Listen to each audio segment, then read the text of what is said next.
Boa tarde a todos, sejam bem-vindos ao sexto colóquio do oitavo grupo de pesquisas em Direito Eleitoral e Ciência Política. O tema de hoje será Qualidade da Democracia e Justiça Eleitoral. Lembramos que o quinto colóquio, que foi suspenso, será marcado oportunamente, no mês de agosto. O tema de hoje será, o colóquio de hoje será presidido pelo professor Luiz Fernando Obladem Pujol. O professor Luiz Fernando Pujol, ele é advogado eleitoralista, professor de Direito Processual Eleitoral no curso de pós-graduação da Uninter, mestrando em Direito Empresarial no Unicuritiba, membro da Academia Brasileira de Direito Eleitoral e Política, a ABRADEP, coordenador do Observatório de Direito Eleitoral da ABRADEP, membro do Instituto Gaúcho de Direito Eleitoral, o IGAD, membro relator da Comissão de Direito Eleitoral da OAB Paraná e pós-graduado em Direito Público e Direito Processual Civil. Hoje, o colóquio será apresentado pela acadêmica Daphne Zotto, que representa a Universidade Federal do Paraná. Ocupa a cadeira 49, que tem como patronesse Glória Álvares e patrono Marcelo Caetano. Passo agora a palavra para o professor Luiz Fernando Obladem Pujol, que ocupa a cadeira 19, que tem como patronesse Mirtes Campos e como patrono Nicolau Maquiavel. Então, boa tarde, professor. Seja muito bem-vindo mais uma vez ao nosso grupo de pesquisas.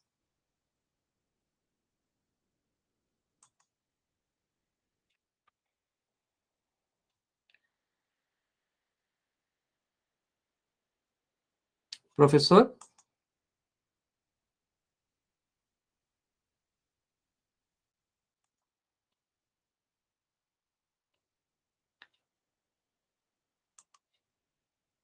Professor, a palavra é sua. Vocês estão me escutando, gente? Sim. Eu fui liberar a câmera, caí, uma beleza. Não faz mal. Boa tarde. Acontece. Boa tarde a todos. Né? Eu acredito que a gente já pode iniciar os trabalhos, né? O professor já me apresentou.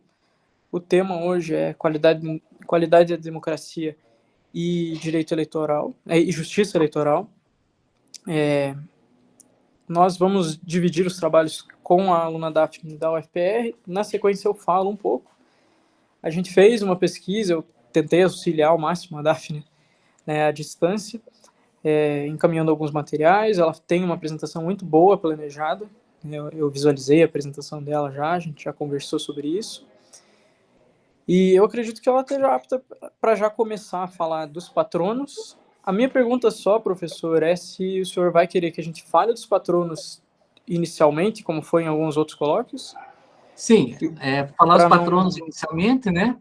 Para não quebrar, né? E lembrando a todos de não esquecer de responder a lista de presença que está no chat.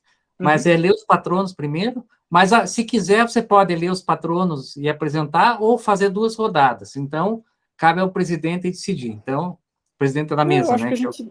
Eu acho que eu posso prestigiar a aluna ali, ela falar dos patronos dela.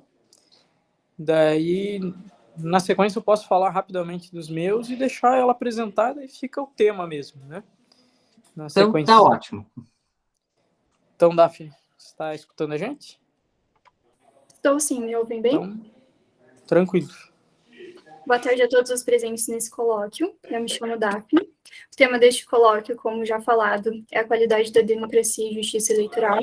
Como é um tema amplo, o Dr. Luiz Pujol sugeriu que a gente delimitasse. Então, eu decidi abordar sobre a democracia, integridade partidária e diversidade eleitoral. Os meus patronos são a Glória Álvares e o Marcelo Caetano. Eu vou começar com a minha patronesse. Agora eu vou pedir licença para eu compartilhar os meus slides. Só vou pedir que me avisem, por favor, se está dando certinho daí.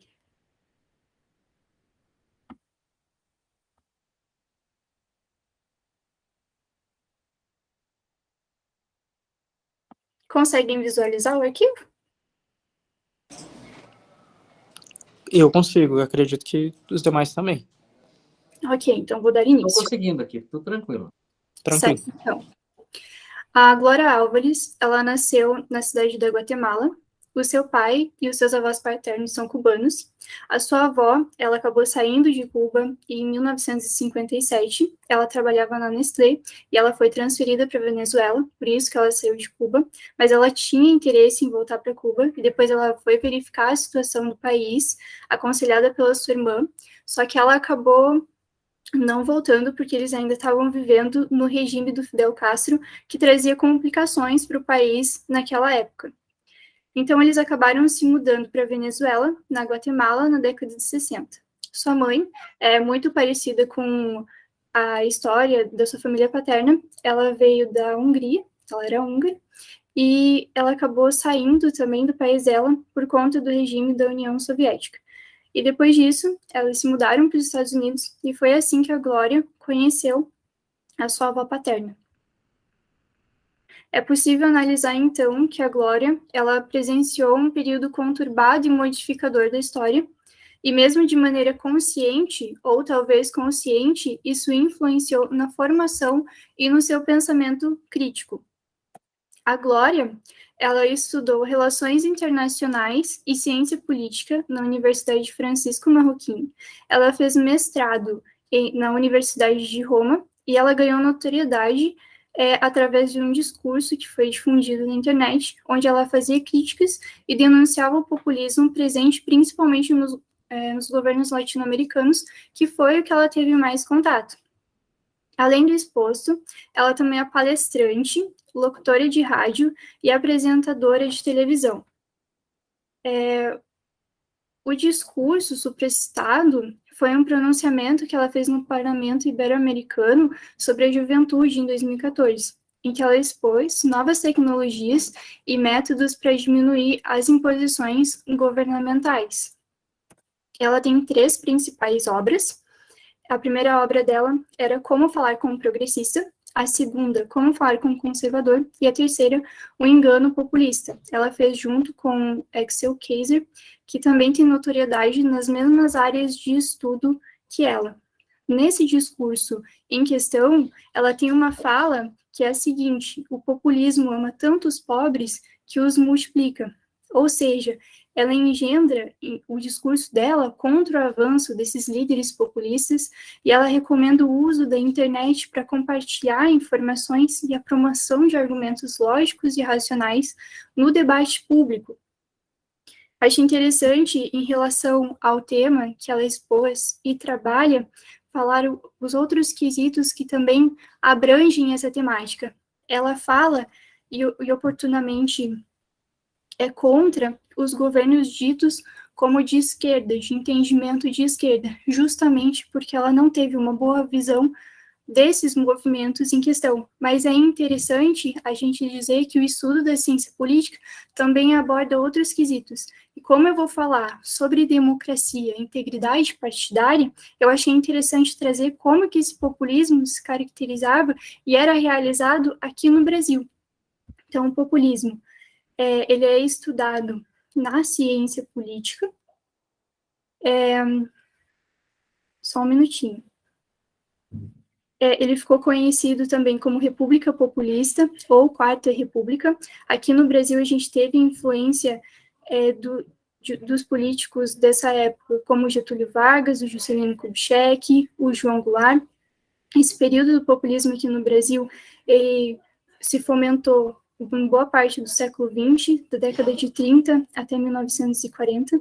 No contexto atual, o termo populismo ele pode ser entendido como os regimes relacionados aos governos que adotam um discurso voltado para as massas, que procuram dividir a população em pessoas mais e menos favorecidas. Nesse sentido, o governo tentaria auxiliar e seria responsável por cumprir as vontades do povo na luta contra esse inimigo comum entre o Estado e essa sociedade, como, por exemplo, uma elite corrupta. Nesse sentido, a gente pode usar o governo do Lula como um bom exemplo de um governo populista atual. Em contrapartida, a gente também tem o populismo de direita, que vem se disseminado nas últimas 3 décadas, e por isso ele é um fenômeno que ganhou notoriedade na ciência política, não apenas aqui na América, mas também na Europa. Ele tem ideais mais conservadores, um posicionamento mais de direita, né, vinculado à direita. De acordo com os estudiosos políticos, as práticas mais comuns desse populismo de direita são a realização mais voluntada das vontades do governante em si do que da própria população. Por mais que dissemine um discurso anti-elite, ele acaba favorecendo mais a elite. Tem ataque contra o intelectualismo e o cientificismo, critica movimentos migratórios, feministas, raciais, que também entram em pauta nesse governo justamente por ele ter um discurso mais moralista e com forte apelo religioso. Isso não é uma crítica à construção do pensamento da Glória, apenas para complementar e dizer que o populismo e o liberalismo têm várias vertentes. Sigo a minha apresentação para o Marcelo Caetano, agora. Ele é nascido em Lisboa. Ele teve a infância marcada pela morte precoce da sua mãe. Ele tinha apenas 10 anos, então, por isso, ele foi muito influenciado pelo seu pai. Em primeiro momento, ele queria ser padre, depois médico, mas acabou que ele cursou letras e depois se formou em direito pela Universidade de Lisboa. Nessa mesma faculdade, ele licenciou em direito em 1927. Ele fez o seu doutorado lá também, em 1931. Depois, ele acabou exercendo uma função política voltada para um partido mais conservador de registro civil. Ele concorreu como professor para outras áreas. Ele tem um manual muito importante de direito administrativo. Ele também lecionou fora em direito administrativo, na ciência política e no direito constitucional. Então, a gente vê que a base dele é mais pública. Então, para o ordenamento jurídico e para a concepção posterior dele e a sua influência, acabou auxiliando muito. Ele se ligou, primeiramente, quando ele era jovem, em círculos políticos monárquicos, principalmente o católico, do integralismo lusitano. Depois ele se distanciou disso e acabou sendo o último presidente do Conselho do Estado Novo, em 25 de abril de 1974, no governo Salazar. O Salazar ele foi afastado, consequentemente, o Marcelo Caetano também, porém depois ele voltou e acabou se tornando o presidente desse conselho, em 1962. E o Marcelo Caetano, ele mudou seu posicionamento político, liberalizando e incentivando novas políticas sociais que passariam a ser um marco na história, conhecido como Primavera Marcelista. Porém, ele não conseguiu implementar a democracia, nem logrou uma solução para esse grave problema colonial. Então, essa seria a minha exposição sobre os meus patronos.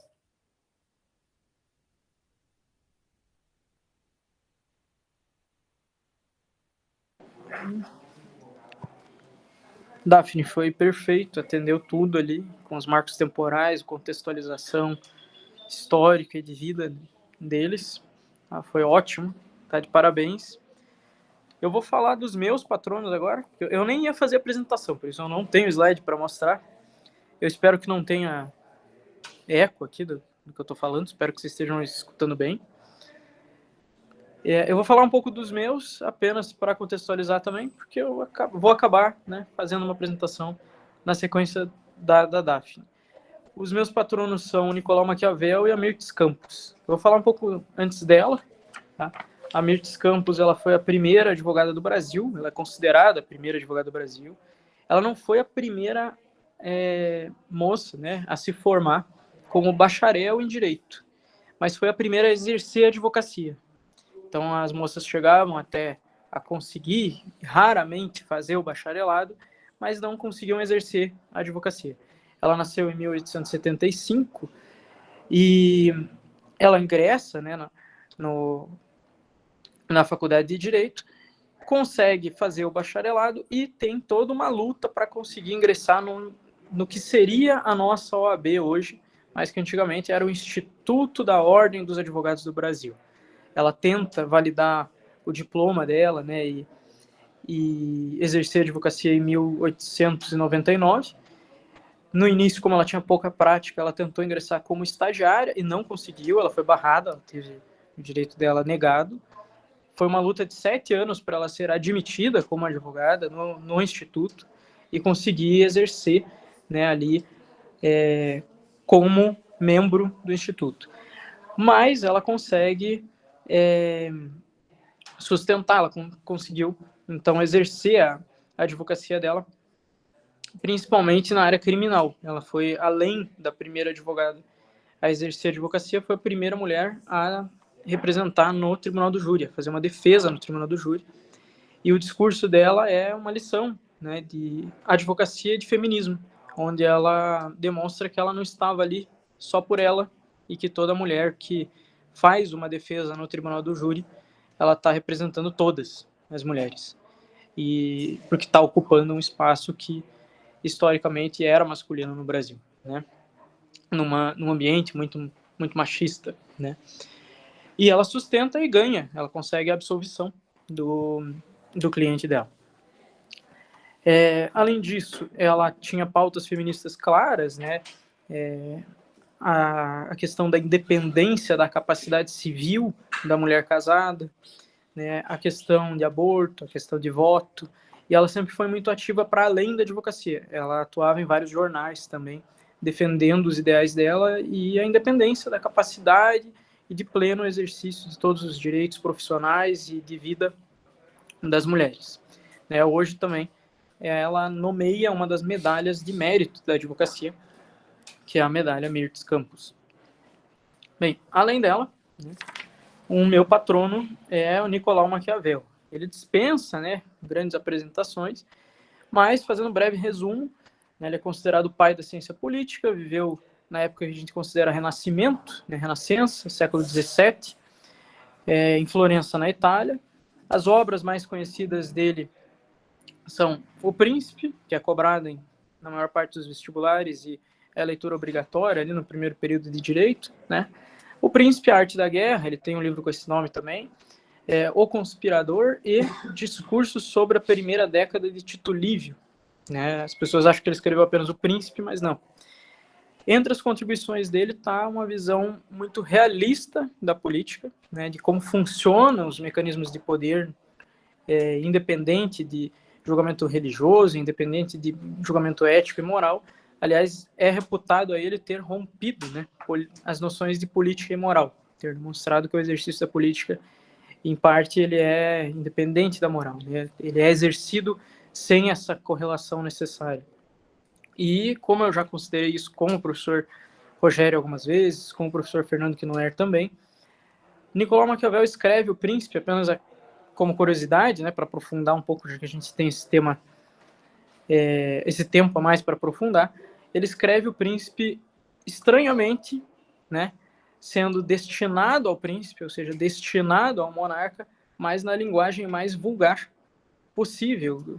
Ele não escreve em latim, ele escreve em italiano normal, o que denota que ele pode ter escrito isso voltado para a população e não para o príncipe propriamente dito.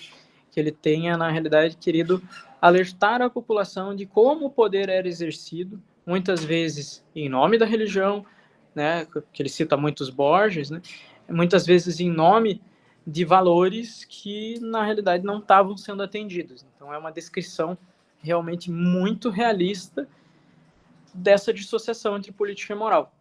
Talvez o que ele realmente quisesse, e é uma leitura moderna que se faz do Maquiavel, era alertar a população do que estava acontecendo, né? Ao mesmo tempo que ele tinha um sentimento nacionalista muito grande, demonstrando que era necessário a união da Itália, que era fragmentada na época, né? E é reputado a ele esse sentimento de união entre os vários feudos, entre as várias divisões, para a Itália se fortalecer perante outras nações que já eram unidas, como a França, a Espanha. Bem, então, basicamente é isso. Ele é considerado o pai da ciência política por ter, né, contribuído com essa divisão e com várias visões mais realistas da política em si, do exercício da política em si, né? Pois bem, a partir de agora, Daphne, você poderia começar a tua apresentação realmente, né? E daí, na sequência, quando você terminar, né, você avisa ali nas conclusões que eu faço algumas considerações para contribuir com o que faltou ali dos colegas, né? Que eu sei que tinha mais alunos para se apresentar, eu sei o que eles iam falar, e daí eu faço algumas considerações. Isso tem o tempo que você quiser. Certo, doutor, obrigada. Peço licença, vou compartilhar meus slides novamente.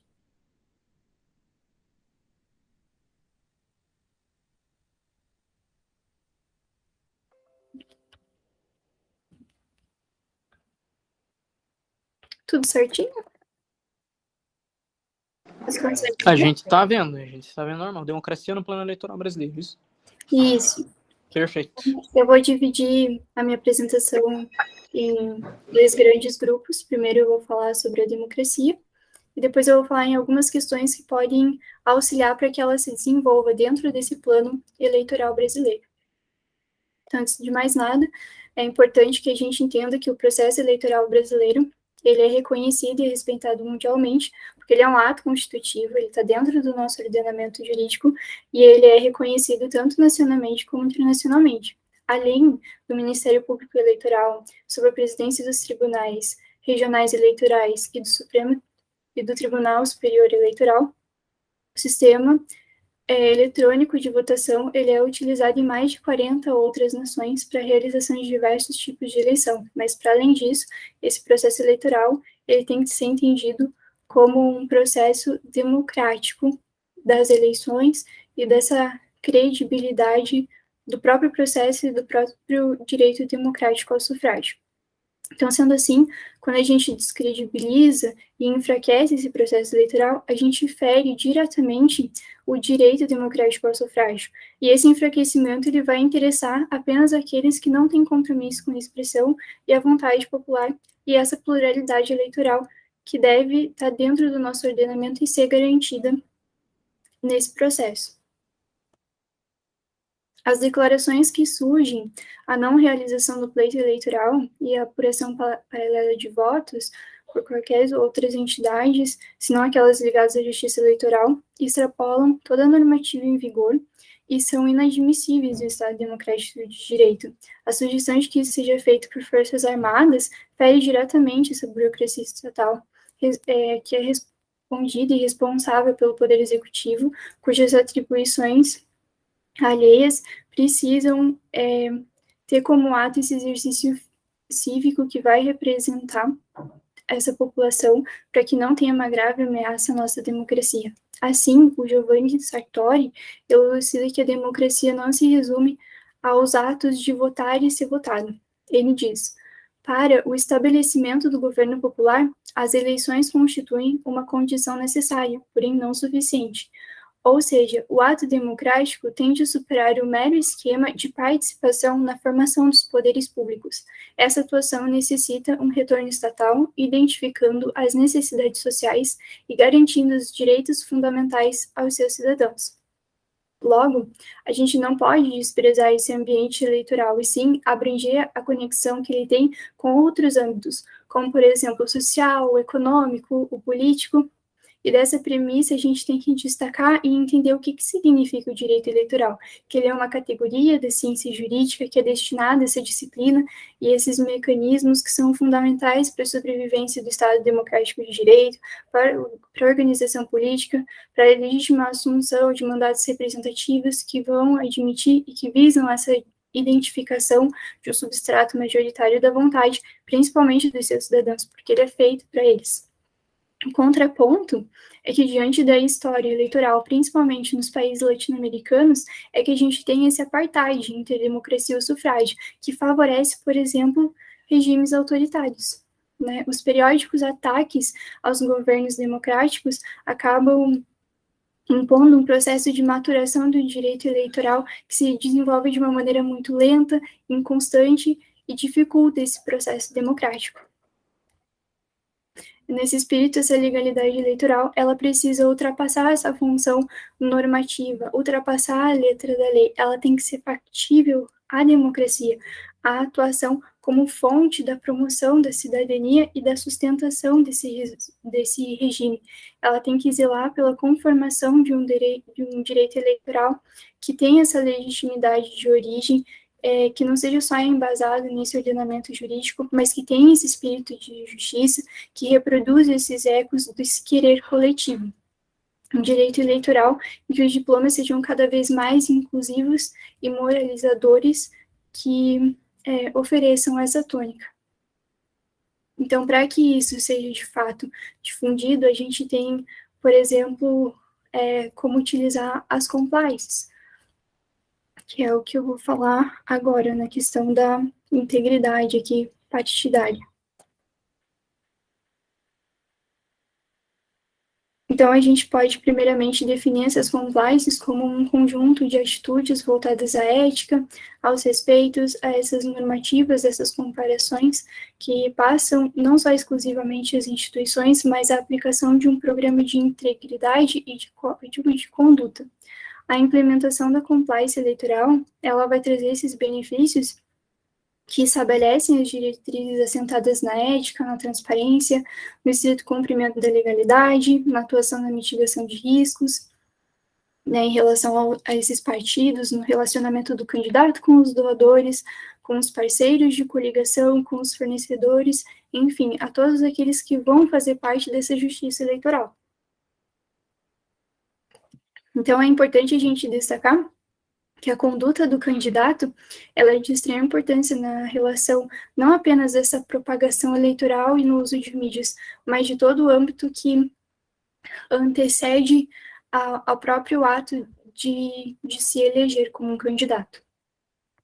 Dentre essas iniciativas, a gente tem, por exemplo, o projeto de lei do Senado, projeto de lei do Senado, número 429, de 2017, que foi aprovado dia 25 de março, que ele segue para essa aprovação na Câmara dos Deputados, e ele tenta unir todas as questões de conscientização da ética e política, da lei de anticorrupção, e a gente tem como um grande exemplo disso a Operação Lava Jato. Então, ele tenta unir todos esses programas de integridade nesse projeto de lei. No âmbito dos partidos políticos, o programa de integridade ele se faz essencial para direcionar a onda da compliance na administração pública, partindo da premissa que a política quem faz é o partido, mas em conjunto com a população, né? E o Brasil ele tem uma certa urgência nesse sentido para ele passar a não fazer mais parte dos rankings de corrupção e ter essa transparência internacional, onde ele consiga atrair mais investidores estrangeiros e aquecer a economia nacional. Mas, para além dessa economia, de se parecer em relação ao estrangeiro, a gente precisa trazer benefícios para a própria cultura de integridade que precisa ser fomentada dentro do país para poder propiciar uma eleição justa e normativas que façam efeitos para os próprios cidadãos. Outra questão a ser discutida também é a questão da representatividade dentro das eleições. Antes de eu adentrar nesse tema, eu vou passar um vídeo para vocês em relação aos compliance.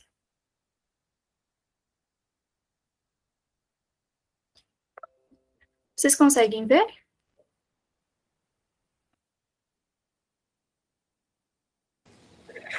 Daphne, eu acredito que ver a gente consiga. Eu não sei se vai ter o som. Vamos ver se você consegue compartilhar som. Tá.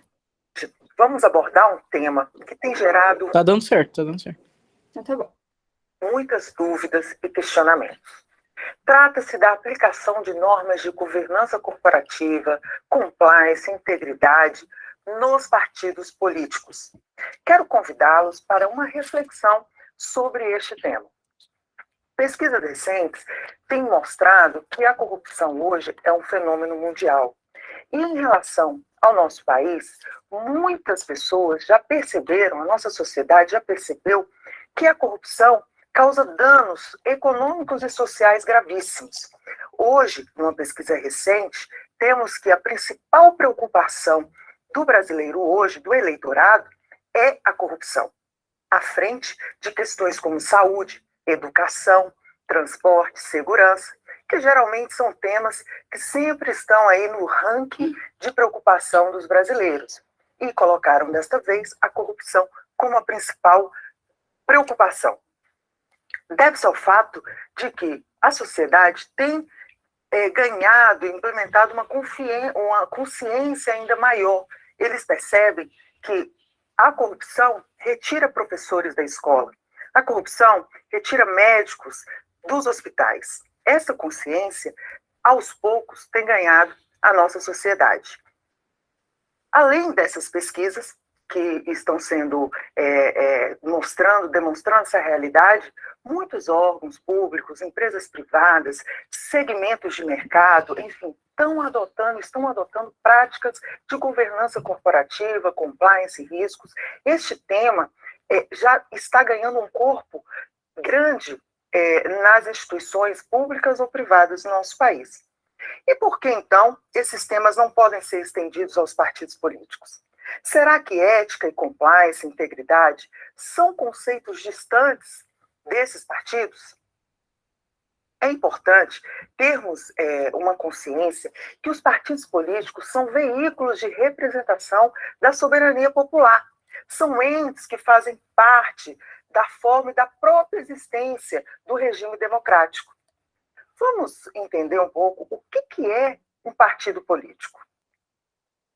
De acordo com a Lei 996, de 19 de setembro de 95, artigo 1º, o partido político, pessoa jurídica de direito privado, destina-se a assegurar, no interesse do regime democrático, a autenticidade do sistema representativo e a defender os direitos fundamentais definidos na Constituição Federal. Ou seja, um partido político, ele tem que assegurar o interesse do regime democrático. É a autenticidade de nos representar quanto sociedade. Se formos pensar num partido político apenas como de uma pessoa de direito privado, já seria suficiente para implementar regras de compliance, tendo em vista as normas e regras e leis de mercado. Mas vamos pensar de forma mais abrangente. O compliance, ele não é só a conformidade com normas e regras, como já temos visto no primeiro vídeo da série de compliance, fala sobre isso. O compliance vai além, ele busca implementar uma cultura, criar uma cultura de conformidade, de ética, de integridade na organização. Então, dessa forma, pensando de modo mais abrangente, a implementação de regras de compliance, de controles, de riscos, pode trazer à nossa classe política uma nova forma de fazer, de operar a política do nosso país, a política vigente hoje no nosso país. E, nesse sentido, a classe política já tem pensado sobre isso. No Senado tem um projeto de lei, número 60, que obriga a todos os partidos políticos a implementarem regras de compliance, programa de integridade e riscos nos partidos políticos. Então, aqui é só ela elucidando o que eu já tinha falado para vocês, e eu vou dar continuidade à minha apresentação. Então, agora eu vou falar sobre representatividade e diversidade nas eleições. Todas as capitais, elas elegem mulheres no país, e daí eu trouxe alguns dados do Tribunal Superior Eleitoral na questão da representatividade. E a gente vê que esse ranking ele acaba ficando muito abaixo do que o ideal. Também é um conjunto com os dados do IBGE. Então, a gente vê que esse rosinha aqui é a quantidade de mulheres que participam, que é um número muito baixo em relação aos dos homens. Isso ocorre por uma concepção histórica em torno do ser feminino, do que ele podia ou não fazer. E esse repertório machista, sexista, excludente, resulta não somente no meio político, mas social também. Existe um percentual a ser seguido de candidatas que concorrem nas eleições, mas esse número, às vezes, ele é meramente ilustrativo, já que o interesse e o aceite desse gênero, ele ainda não acontece por completo. Em algumas cidades menores, é comum que as candidatas elas sejam pagas para participar, porém elas recebem as verbas para campanha atrasada ou muito em cima da hora e não são consideradas no mesmo patamar que os grupos mais reconhecidos, né, que são geralmente compostos por homens. E fora isso, quando elas conseguem alcançar esse meio, elas acabam, às vezes, sendo violentadas, vítimas de violência política, discurso sexista, enfim. Ainda tem esse problema quando elas ultrapassam essa primeira etapa que já é muito difícil para as mulheres e elas ainda precisam passar por esse tipo de situação. E aqui é em relação ao racismo, né? Então a gente vê que em relação aos candidatos brancos, os pretos e pardos têm um percentual muito menor. Isso é a mesma situação que acontece em relação ao racismo estrutural inerente no corpo social do nosso país, que ele acaba engendrando e fomentando esse ódio e disparidade puramente por uma questão de cor nos seus cidadãos, né? Tornando esse meio eleitoral antiplural, né? E a gente recentemente discutiu em sala com a filha do ministro Aisson Fachin, a Melina Fachin, que é a nossa professora de constitucional, sobre a campanha no financiamento e distribuição de recursos nas candidaturas negras, né? Então, é válido lembrar que essa separação das cotas entre gênero e raça, ela é feita de maneira separada, para que seja um tanto mais igualitário, por mais que não adiante muito, porque você não tem esse incentivo, né? Então, mesmo com o destaque que está acontecendo dentro das eleições do público feminino e negro, esse processo de representatividade dentro e fora, ele é muito pequeno, né, em decorrência dessas mazelas estruturais existentes na nossa sociedade e que acabam refletindo e prejudicando a democracia eleitoral e tudo o que ela representa. Então, aqui esse fator, ele tem que ganhar importância, não apenas na hora do voto, mas buscar essa representatividade, trazer mulheres, negros e todos os tipos de público para que seja mais plural e democrático, né? E agora eu vou passar outro vídeo em relação a esse tema para terminar a minha apresentação.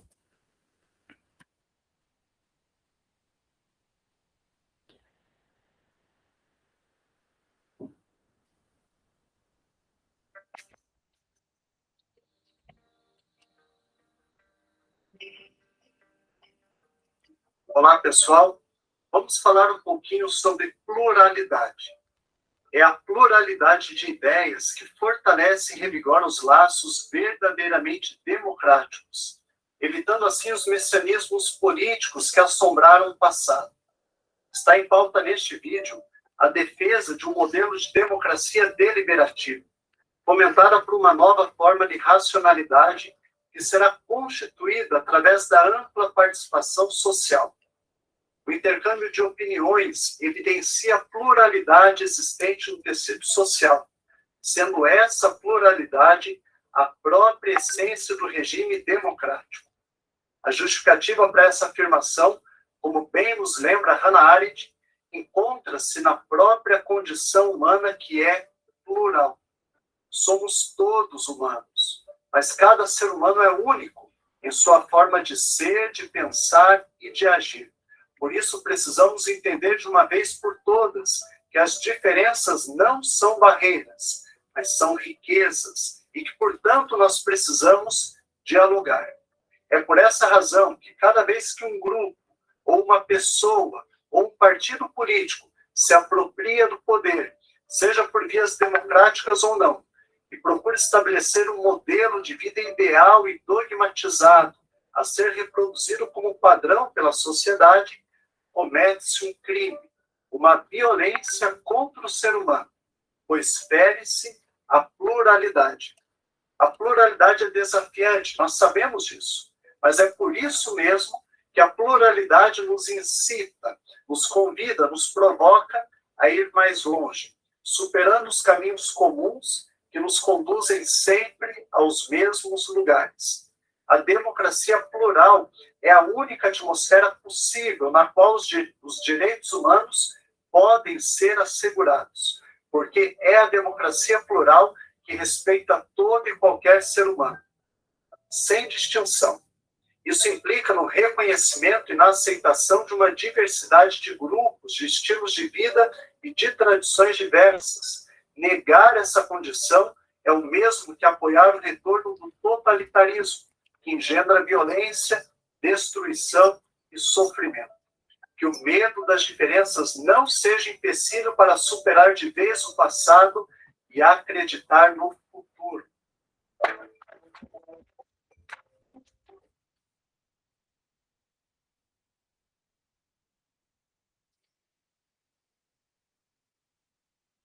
Então, essa foi a minha pesquisa sobre a temática. Eu espero que vocês tenham entendido e gostado.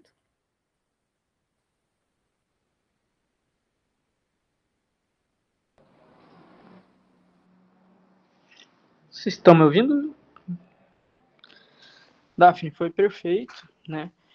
O recorte que a gente tinha feito era bem esse mesmo, né? Focar ali nos partidos políticos, se aprofundou até, foi além disso. Falou da representatividade. A junção com a justiça eleitoral, acredito que tenha ficado ali nítido, né? A justiça eleitoral cada vez mais tem diálogo com os partidos, tem diálogo com a eficácia dessa inclusão social, né? E a gente tinha realmente outros alunos ali para apresentar, então eu vou suprir essa parte, mas eu gostaria primeiro de elogiar bastante a pesquisa que você fez. Ela foi profunda. Em relação a grupo de pesquisa e grupos de mestrado, o intuito é bem esse, é treinar vocês não só para fazer a pesquisa, mas também para fazer a apresentação. E você usou recursos ali, né? Você, além de utilizar o slide, você também utilizou vídeos, você realmente atentou para tudo que se espera ali numa questão de pedagogia, né, para futuramente, não sei se essa é a tua pretensão, mas o grupo de pesquisa os grupos de pesquisa são voltados a isso e programas de mestrado também. Então já fica uma dica aí que você tem tudo para se dar bem num mestrado futuramente, tá? E fala muito bem, tem uma oratória boa também. Só que eu que fico devendo um slide, porque eu não esperava que eu fosse falar hoje, né? Eu achei que a gente teria mais alunos, mas realmente acabou acontecendo imprevistos de saúde com alguns deles, imprevistos de trabalhos, dá para entender, a vida acadêmica ela é complicada mesmo, né? Ainda mais na graduação. Então eu vou suprir um pouco, né? Até concatenando um pouco as ideias. A gente pensou em abordar os partidos políticos, e daí eu deixo bem claro que isso não foi algo que partiu de mim.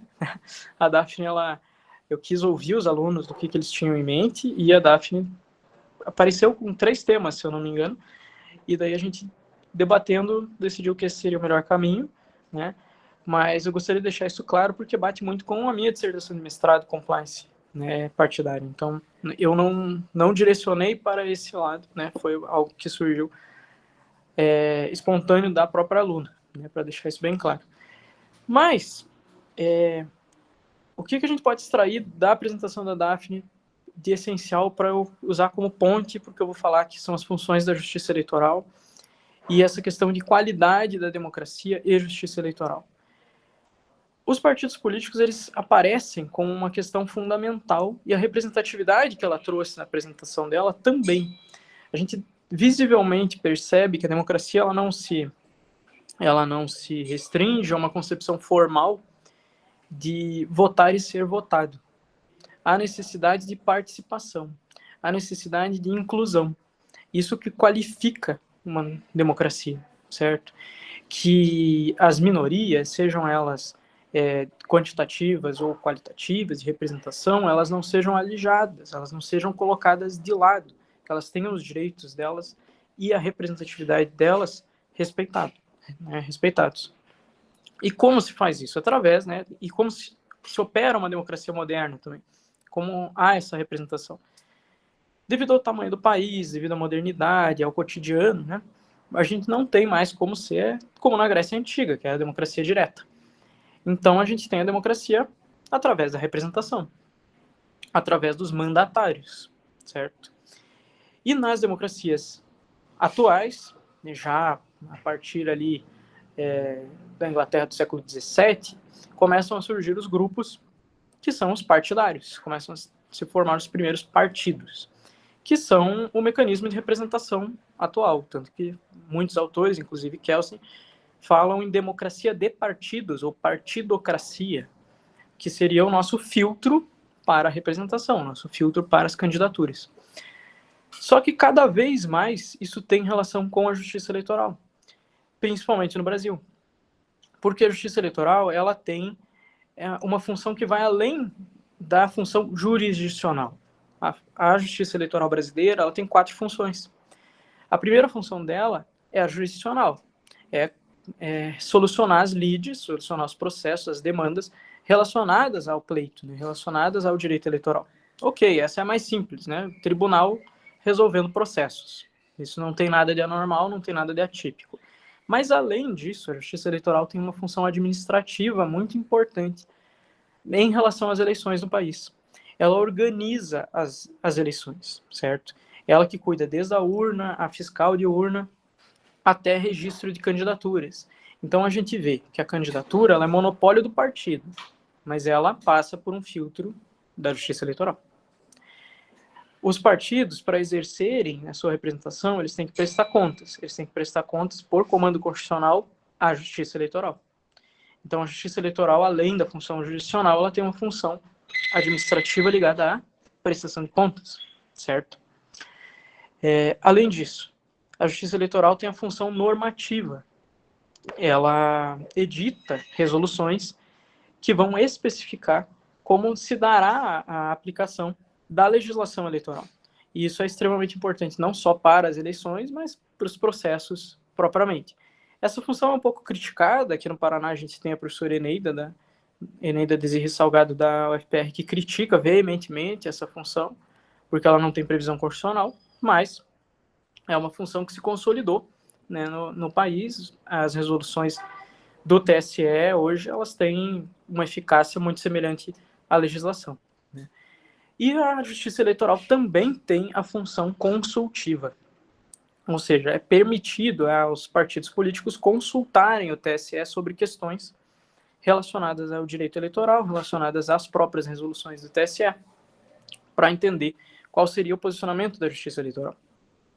Não podem ser consultas específicas sobre determinado caso, elas têm que ser em tese, né? Elas têm que ser consultas normativas propriamente, e elas não são vinculantes, né? O TSE ele pode contrariar uma consulta dele num julgamento, mas é uma função extremamente importante e já permite vislumbrar qual seria o posicionamento da Justiça Eleitoral. Por que eu estou falando tudo isso? Porque a relação entre partidos e Justiça Eleitoral ela é cada vez mais próxima. Não que haja influência dos partidos na Justiça Eleitoral, mas muito pelo contrário. A Justiça Eleitoral cada vez mais, seja através de sua função consultiva, normativa, jurisdicional e administrativa, ela tenta trazer eficácia à Constituição Federal. E ao trazer eficácia à Constituição Federal, seja estabelecendo parâmetros através de medidas afirmativas, e que fique bem claro, isso que a Daphne falou ali, de representação feminina, isso não começa com a legislação, isso começa através de precedentes do TSE, que depois são adaptados e inseridos na legislação, tá? A mesma coisa em relação à destinação de verbas, a mesma coisa posteriormente a destinação de verbas para candidaturas negras, né, afrodescendentes. Então, o que a gente vê aí? A busca pela eficácia do texto constitucional. Por quê? Porque a Justiça Eleitoral ela tem um know-how e um avanço tecnológico e moderno muito grande. Ela está atenta, alinhada à Constituição de 1988, buscando essa eficácia.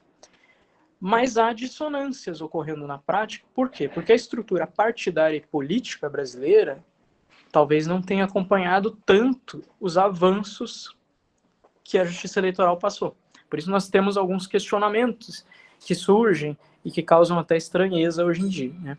Enquanto a Justiça Eleitoral está atenta à eficácia horizontal dos direitos fundamentais, deixando claro que isso também se aplica, né, como o Supremo já tinha definido, isso se aplica a pessoas jurídicas, né? Os direitos fundamentais são aplicáveis a pessoas jurídicas de direito privado, em suas normas internas, em suas práticas internas também. A Justiça Eleitoral, então, traz isso para as práticas partidárias, quando atingem a eleição, né? A democracia interna cada vez mais presente, e por isso que o compliance começa a aparecer como algo importante, e a transparência também, junto com o compliance, essas medidas que vão para além da mera atenção à legislação, certo? Mas também atento a valores, atento à probidade, atento à transparência, à accountability, né? Qual a razão disso? E de onde isso surge? Isso surge do período democrático, isso surge a partir da Constituição de 88. Antes não se tinha isso, antes se tinha ali um bipartidarismo que era teatral, né, entre a Arena e a MDB, e uma estrutura que vinha sendo construída anterior, na época de Getúlio, na época de JK, muito ligada ao Estado, uma dependência, uma interferência muito grande do Estado em relação aos partidos. E antes, mais ainda, coronelismo, patrimonialismo, personalismo muito arraigado. Isso a gente vê desde Sérgio Buarque de Holanda, ali no Raízes do Brasil, Raimundo Faoro cuidando muito do coronelismo. Então, nós temos uma estrutura de representação política muito oligárquica, que vem sofrendo alterações, e que o grande marco que nós temos em relação a isso é a Constituição de 88, e quem busca a eficácia disso tem sido a Justiça Eleitoral. Não que o Legislativo não esteja fazendo sua parte, mas quem mais busca isso processualmente, ligado às eleições, ultimamente, tem sido a Justiça Eleitoral. O que acaba causando atritos entre essa estrutura oligárquica e essas práticas que vêm desde a República Velha. Então, a gente não está nem falando da época da ditadura, nós estamos falando de algo bem antigo na prática do país, de clientelismo. E políticas públicas também, que vêm desde o século XVIII, desde o descobrimento, muito ligado às mesmas famílias, muito ligados...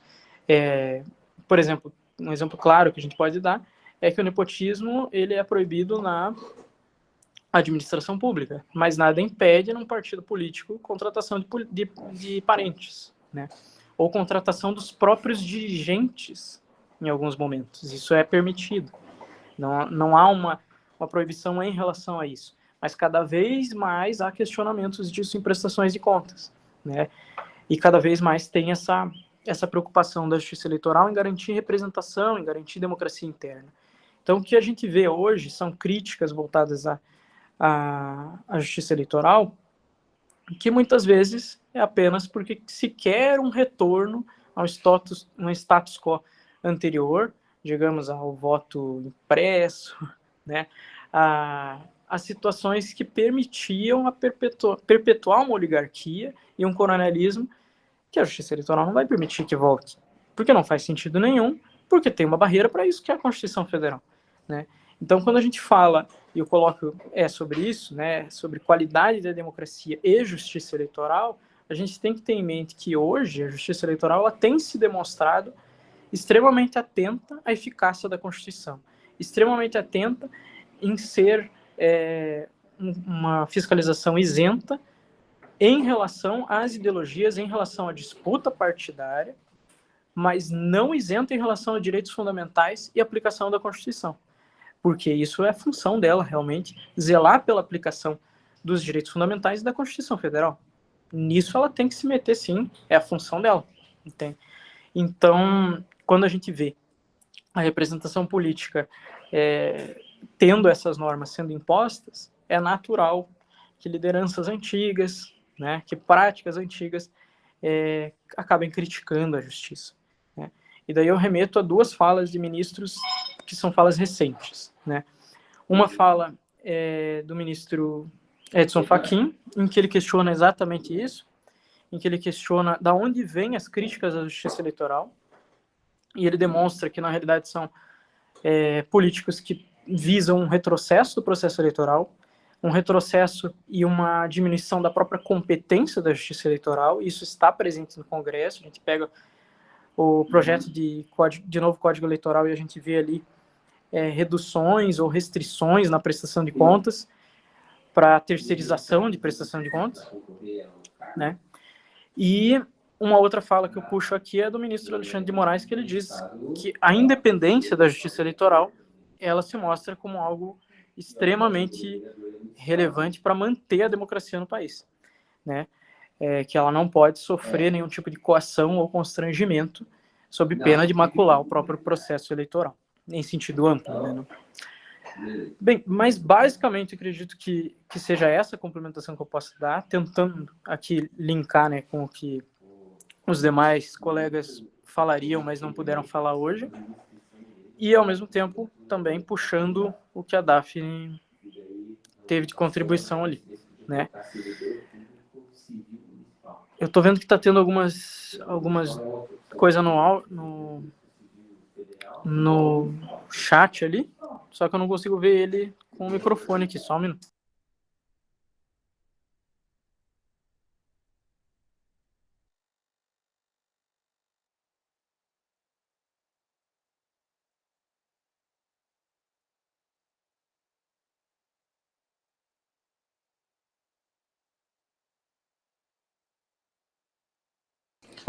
Eu li ali o que a Marcele questionou em relação às candidaturas coletivas, né? Que elas não estão previstas na legislação propriamente, mas a Justiça Eleitoral tem garantido os mandatos coletivos, né? É mais uma demonstração que a Justiça Eleitoral ela tenta não restringir a participação, né? Enquanto a gente vê medidas administrativas, digamos, restringindo conselhos mistos, né? Conselhos de participação social, enquanto nós vemos algumas outras medidas restritivas, até mesmo na distribuição de verbas, né, que valorizam os partidos que já têm ali as cadeiras no Congresso Nacional, não permitindo propriamente que outros adentrem, né, ou surjam. E o que nós vemos nessa questão também? A Justiça Eleitoral, ela reconhece, na realidade, o mandato e o registro de apenas um candidato, mas cada vez mais ela tem demonstrado essa abertura para um mandato coletivo, para as demais pessoas também configurarem como representantes, né? Isso tem ocorrido. Se eu não me engano, aqui na Câmara de Curitiba a gente já tem mandato coletivo. Eu tenho acompanhado a construção de algumas candidaturas coletivas de juventude, partindo de movimentos de juventude. Isso demonstra, como é que eu posso dizer, uma alternativa, inclusive, ao que os partidos têm escolhido como pauta. Muitas vezes os partidos não estão dando atenção para determinado grupo, então aquele grupo faz o quê? Ele se une ele mesmo, através de uma candidatura representativa, né, para lançar uma candidatura coletiva. E a juventude tem feito muito isso, porque é um espaço que eles têm nos partidos que normalmente é pequeno. Então eles se unem através de um que vai representá-los ali e que eles fazem um mandato coletivo. A Justiça Eleitoral, ela, ao avaliar isso, ela não tem restringido, ela até tem aceito.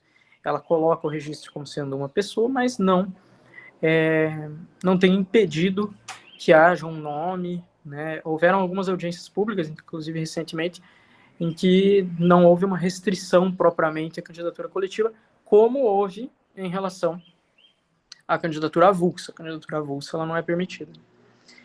Tem que ter uma filiação partidária. Então, quando há uma candidatura coletiva, eles têm que, necessariamente, para compor essa candidatura, serem filiados a partidos políticos.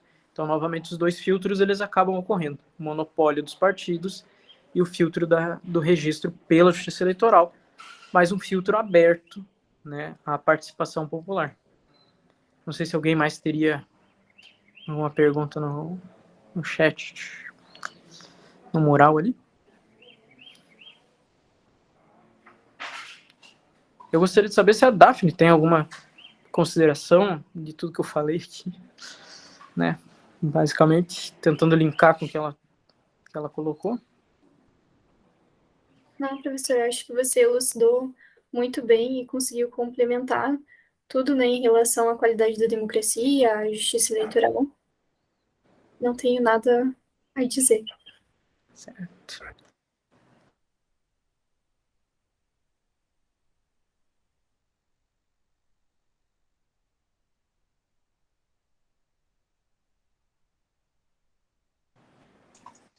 Olá, excelente exposição do Luiz Fernando, da Daphne, e eu vou acrescentar algumas coisas interessantes, né? Engraçado que no Brasil nós não temos candidaturas avulsas, mas nós temos mandatos avulsos, né? No Poder Executivo, né? Então, o que acontece, né? O nosso presidente ou qualquer governador, prefeito, pode fazer isso, né? Eles têm que ter um partido para se candidatar, mas durante o mandato, né? Se eles ficarem sem partido, não tem problema, que a nossa lei permite, porque a vinculação, a fidelidade partidária é só para os cargos proporcionais, né? Então, seria vereador, deputado estadual, deputado distrital, existe esse cargo lá no Distrito Federal, tá? E Câmara dos Deputados. Senado já é um mandato majoritário, né? Então, existe essa distorção, né? Para você se candidatar para os cargos do Poder Executivo, você tem que ter um partido, mas durante o mandato você pode ficar sem partido, né? Então, é outra coisa estranha. Outra coisa que é uma novidade que nós temos tendo agora são as federações partidárias, né? Então, é uma grande novidade que a gente tem. Primeiro, eu vou diferenciar para vocês partido político, coligação e federação. Partido político, a gente já falou, a Daphne falou também, nos vídeos também, né? Pessoa jurídica de direito privado. Então, o partido tem personalidade jurídica a partir do registro. O partido, o que acontece? Ele existe a partir do registro no cartório de registro civil das pessoas jurídicas. Mas só com isso ele não consegue concorrer, ele tem que ter um apoiamento. Após o apoiamento, ele tem registro no TSL, tem direito ao fundo partidário, propaganda eleitoral, direito à antena, e tudo isso, né? Então, daí é um partido. Existem vários partidos no Brasil que eles existem, mas não podem concorrer. Eles estão em estruturação, né?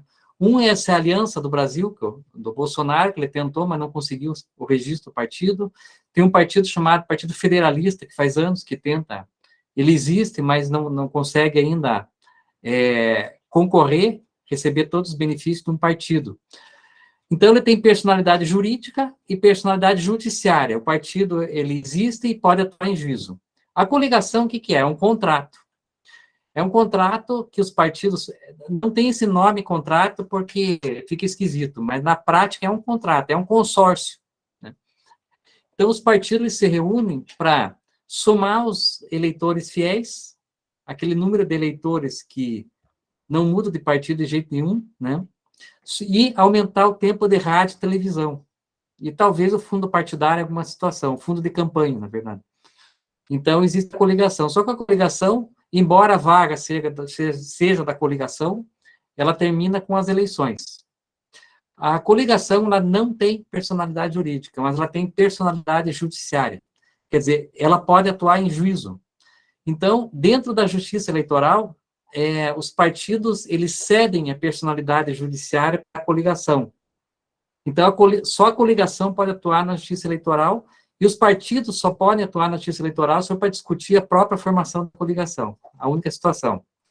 Então, os partidos, eles não têm personalidade jurídica, mas têm personalidade judiciária, parecido com o PROCON, né? O PROCON não tem personalidade jurídica, mas tem personalidade judiciária, né? Só fazendo uma coisa engraçada, eu estava dando essa matéria que eu falei para vocês, para os meus alunos, e eu perguntei, você sabe o que é uma coligação? Eu falei que partido é pessoa jurídica, tem personalidade jurídica e judiciária, né? Eu perguntei para os alunos, você sabe o que é uma coligação? Um aluno levantou lá e disse, formação de quadrilha. Então, eu achei tão engraçada a resposta que o aluno deu, né? Agora, o que é a federação? A federação é como se fosse um grupo de empresas, entre aspas. Os partidos formam uma federação e a federação tem personalidade jurídica e personalidade judiciária. É como se fosse um grande partido com vários... Na verdade, não é como fosse, é um grande partido com vários partidos pequenos associados. Trazendo lá para o direito empresarial, é como se tivesse várias empresas que se unem numa holding. É parecido com uma holding empresarial. Então, o partido, ele tem seus associados, tem um tempo bem longo que eles têm que ficar associados, né? E eles formam uma federação. Então, eles têm personalidade jurídica e personalidade privada. Sabe uma coisa que é interessante que eu falei para vocês? Lembra que eu falei da coligação? Falei da coligação, né? Então, e a federação é um conjunto de partidos com personalidade jurídica. A coligação é um conjunto de partidos sem personalidade jurídica. Pode ser feita coligação de federação. Você imagina o número de partidos que vai ter isso, né? Uma coligação de federação. Então, você pode, a federação A, se coligar com a federação B e com o partido C, por exemplo, né? Então, é isso que eu acho interessante, né? Então, federação é uma coisa nova que está surgindo no Brasil e que merece um estudo mais aprofundado. É uma coisa interessante. Nessa primeira eleição vai estar tudo meio... Porque não se tem experiência com federação, né? Então, vai ser um laboratório. Me parece que tem 2 federações ou não. Não estou bem por dentro quais são. Não sei se você sabe disso, Pujol. Acho que nós temos já uma federação, né? Nós temos, acredito que 2 já. 2 já, né? E nós já temos algumas federações partidárias. Eu pensei que não ia valer a pena para os partidos. Então, está valendo a pena. Já temos federação, né? Então, é um fato, assim, bem interessante, né? E se discute muito ideologia. A gente não consegue identificar uma ideologia dos partidos na prática, né? Então, o segundo governo do PT, o vice era o PL, Partido Liberal, que era de direita, de centro-direita, e o PT de centro-esquerda, né? Então, hoje nós teremos provavelmente o Lula e Alckmin, né? Quer dizer, são ideologias diferentes. E eu estou trazendo isso porque foi falado do bipartidarismo da década de 70, né? Mas era um bipartidarismo que praticamente era um partidarismo único, que quem dominava era a Arena, e o MDB lá estava, era MDB, não era PMDB, era MDB, ele estava lá para dizer para o mundo que nós temos democracia, né? Então, com o tempo, o MDB foi conquistando cargos e foi crescendo, e está aí o que está hoje. E uma coisa que eu acho interessante, lá nos Estados Unidos, nós temos dois partidos, republicanos e democratas, que disputam a eleição presidencial. Mas nas eleições regionais tem mais de 50 partidos, só que não podem disputar a presidência. Que lá existe, o nosso direito hoje, o partido tem que ter caráter nacional. Lá nos Estados Unidos, não tem esse caráter nacional, então tem partido regional, porque lá é uma federação centrípeta. Nasceram primeiro os estados, fizeram um tratado e fizeram os Estados Unidos, por isso que... Só que vai ver o Partido Republicano Democrata, em ideologia, não dá quase diferença nenhuma. O Democrata é pouquinho coisa para a esquerda, e o Republicanos é mais para a direita. Mas, na prática, eles não têm muita diferença. Vocês já perceberam isso? É mais a diferença do candidato que eles lançam, né? Não é tanto da ideologia, tá? Mas o campo de partidos, federações e coligações é um campo muito vasto. Para quem vai fazer trabalho de conclusão de curso, se quiser um tema de direito... Na verdade, existe o direito eleitoral e o direito partidário. São ramos um pouquinho diferentes, né? Apesar que a gente mistura os dois, né? Mas é um nicho de mercado. O direito partidário, os partidos têm dificuldade em duas coisas, em prestar conta e formar seu estatuto, né? Porque tem muitos partidos que copiam o estatuto pronto lá e não vê suas situações pessoais. E, geralmente, o estatuto não bate com a prática. Né, Luiz? Você que lida com o partido, né? Geralmente, o estatuto não bate com a prática, né? E o programa do partido. Mas é uma área bem interessante para vocês fazerem um TCC. Nesse semestre, eu vou ter um aluno, uma aluna, que vou começar a orientação agora, que vai ser sobre federação partidária. É um aluno. Então, ele vai trabalhar sobre federação partidária. Então, é um tema bacana. Mesmo que antes de existir a federação partidária, o tema partido é bem interessante, porque é pouco estudado. Agora começou a dar uma melhorada, mas ele era pouco estudado. O tema direito partidário. Estatuto, principalmente a infidelidade partidária, né? Então, que tem que existir um órgão dentro do partido, tem umas regras para expulsar alguém do partido. Tá certo? Pessoal, antes de eu continuar, não esqueçam de responder a lista de presença, tá? Professor, só fazer posso fazer umas considerações rápidas? Sim, eu já ia abrir a palavra para você. Não, beleza. Até se a Daphne quiser falar, eu vou deixar ela falar também. Mas é que o senhor me falou algumas coisas aí que eu acho bem importante.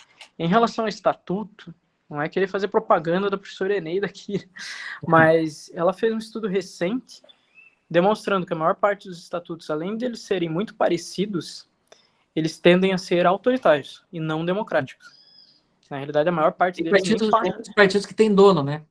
Nem passou pelo crivo. Ela chegou a fazer uma tabela de democracia interna partidária, eles não passavam, eles nem chegavam a pontuar. Salvo um lá, mas eu não vou ficar falando o nome de partido, mas salvo um dos partidos, a maior parte deles não passava, né, na pesquisa que ela fez ali no Federal. Além disso, o que eu posso dizer em relação à ideologia, a gente vê isso na prática, e a gente vê hoje, no cenário nacional, os três principais candidatos. Né? A gente não viu uma discussão nos últimos 4 anos de demais alternativas. A gente já sabia quem seriam os 3 principais candidatos há 4 anos atrás. E mais que isso, a gente vê Lula com Alckmin, mas a gente vê cotidianamente o Bolsonaro fazendo palanque com o Collor. Ele não é... o discurso dele não era antissistema, daí ele coloca justamente alguém muito ligado ao sistema monetário, né? E defendendo políticas que ele condenava, que era de esquerda, né? Exato, exato. E daí, Defendendo ao mesmo política. tempo, a gente vê o Lula com o Alckmin, que eles se degladiavam, né? O que tem acontecido para esse tipo de coisa acontecer? E daí eu remeto à fala do ministro Fachin, que ele diz, a gente vê alianças de políticos que estão há muito tempo no poder, que estão há muito tempo figurando entre os candidatos, justamente por quê? Porque não houve alteração da prática partidária, não houve alteração da política no Brasil. Ela não se possibilita a continua. renovação, né? Não há essa possibilidade. Não incentiva, né? Não há meios. Não Trava, há né? os meios internos. Por isso é importante esse compliance, essa democratização interna. E eu acredito que a Justiça Eleitoral ela esteja cada vez mais atenta a isso, e por isso ela tenha recebido tantas críticas, principalmente nos últimos anos, porque isso irrita sistemas oligárquicos que vêm de séculos no país. Então, acaba tendo esse atrito. Então, como o tema era qualidade da democracia e justiça eleitoral, eu acredito que a justiça eleitoral, qualidade ela tem, ela é reconhecida no mundo inteiro por isso. Mas ela tem tido problemas porque o nosso sistema político acaba entrando em atrito com essa qualidade, né? Então, a gente está tentando melhorar a democracia brasileira, mas acaba tendo esses atritos bem claros. E só para finalizar, em relação à federação, mostra união de partidos, ou seja, se unindo mais ainda entre eles, e eu acredito que o que eles deveriam fazer não era exatamente isso, e sim abrir mais para os movimentos sociais e ficar mais atentos ao interesse da população e não propriamente deles, porque o que a gente vê hoje é uma distribuição do fundo eleitoral centralizada nos diretórios nacionais, né, e o fundo partidário também. Isso não está tendo nenhuma movimentação para que isso seja alterado, né, ou seja, isso não chega nos diretórios municipais, isso não chega nos diretórios estaduais, o que dificulta, né, acaba ficando uma centralização de poder, e a prestação de contas da federação ela está sendo independente, é cada partido por si, ela não ocorre. Sendo que quando a gente vê consórcio intermunicipal, por exemplo, que também é dinheiro público na maior parte, cada ente tem que fazer o seu, mas o consórcio também tem que prestar contas perante o Tribunal de Contas. E eu acredito que a Justiça Eleitoral devia tentar isso. A federação partidária deveria ter uma prestação de contas também à parte para ter um parâmetro, se realmente os membros e a federação está batendo os dados de contabilidade. Mas ninguém tem falado disso. Eu acho até estranho que ninguém tenha batido nisso ainda, né? Mas, basicamente é isso. Era apenas algumas observações que me vieram. E eu gostaria de saber se a Daphne também tem alguma coisa para falar ali. Em relação a esse assunto, o doutor Ricardo Vica Porto, se eu não me engano, em uma entrevista para esse CNN Brasil, cuja temática era a diferença entre coligação e federação partidária, ele fala sobre que os partidos eles se coligam porque eles não tinham uma chapa muito forte, e daí eles aproveitam os votos dirigidos aos candidatos de vários partidos políticos. Então, como forma de amenizar esse movimento, foi criada a federação. E em relação a esse tema também, eu gostaria de fazer uma pergunta para o Dr. Luiz, para o Dr. Rogério, que é o que acontece se um partido deixar essa federação?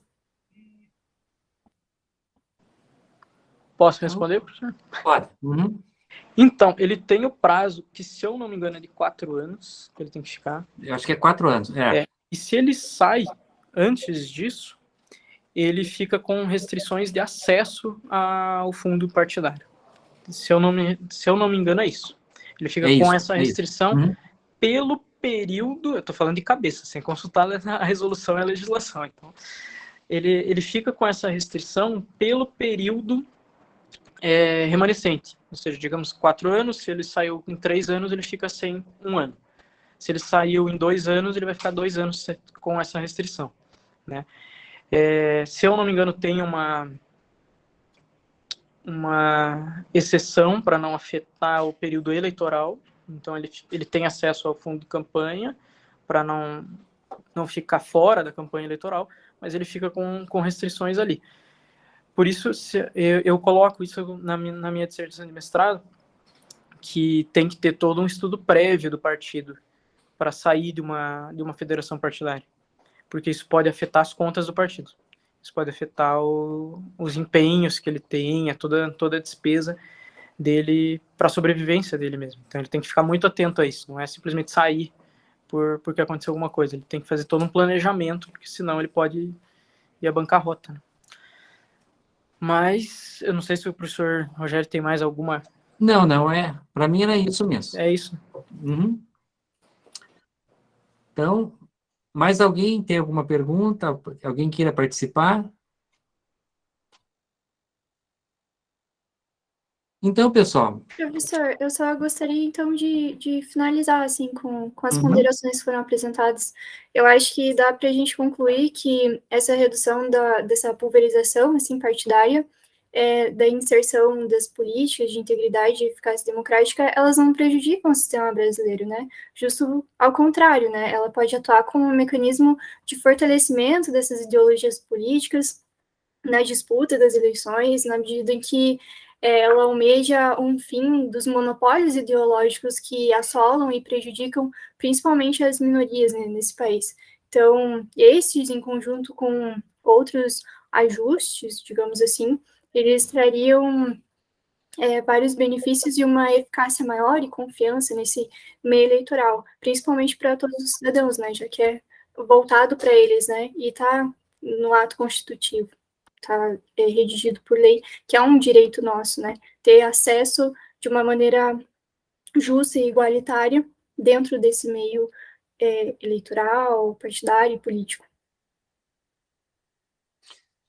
Então, é bem interessante, né? Você frisou uma coisa que me lembrou que o que são os direitos políticos? Direito de votar e de ser votado. Mas eu acrescento no meio direito de ser filiado, né? É outra forma de exercício dos direitos políticos, né?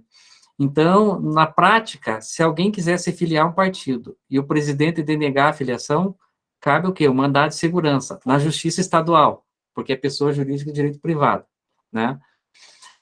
Então, um direito ali que está implícito, mas o pessoal ninguém lembra, que as pessoas têm direito de filiação partidária, né? Então, isso que eu acho interessante. Eu acredito que o partido não pode denegar uma filiação partidária.